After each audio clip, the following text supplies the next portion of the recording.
Здравствуйте, дорогие друзья! Сейчас в небольшом уроке я хочу вас познакомить с техникой работы с вышитыми элементами. Это бывают лейсы, это бывает вышитое на сетке кружево, это бывает на органзе вышитое кружево. Различные элементы. Сейчас на рынке достаточно большой ассортимент красивых кружевных элементов, которые можно приобрести и использовать для дизайна купальника. И если в свадебных платьях просто берут, например, вот такую вот красивую ткань, я специально на подушечку укладу, чтобы вы видели узор, да, гипюра. Или вот такие вот элементы. И на жесткий корсет нашиваются эти элементы, обычно вручную.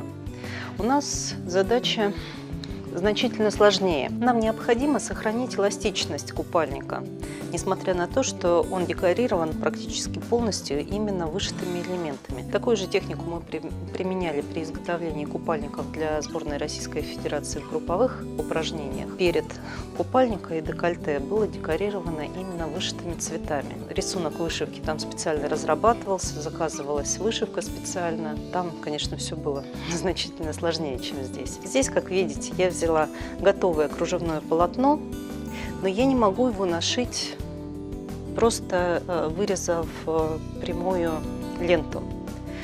Дело в чем? Не растягивается, да? То есть вы понимаете, что эластичности здесь никакой нет. Нам же нужно, чтобы гимнастка, во-первых, без проблем надела купальник, и чтобы потом при выполнении упражнения купальник не стеснял движения гимнастки. Почему имеет смысл использовать вышитые элементы? Казалось бы, аппликация SB Flex, в принципе, отвечает всем нашим нуждам. Это ярко, красиво.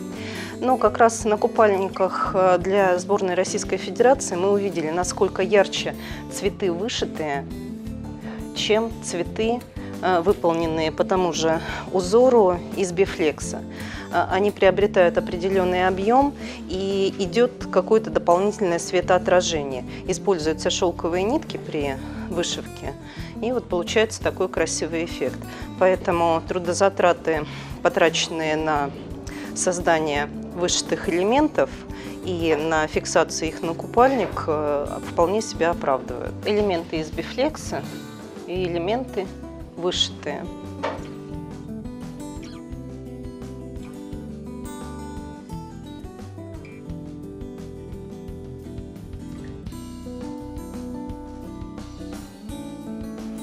На этой полочке нашего купальника мы видим, что у меня уже половина полочки нашита, половина только наколота. Я специально так сделала, чтобы сначала вам показать, как это должно быть, а потом показывать именно сам процесс. Посмотрите, пожалуйста, самое основное, то, к чему мы стремимся и ради чего я, собственно, затеяла этот урок, чтобы вам показать, как из неэластичного кружева сделать эластичный купальник. Обратите внимание, у нас кружево становится абсолютно подвижным.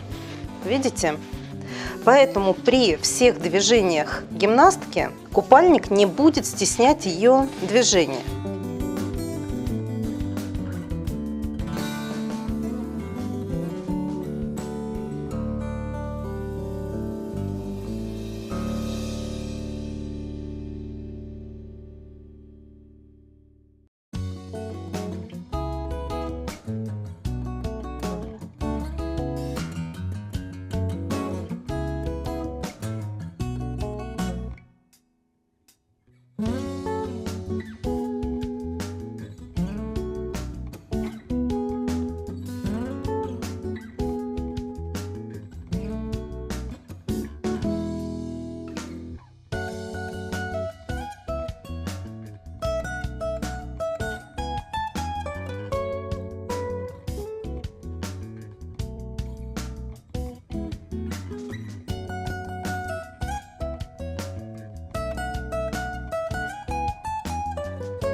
Блин, погнула.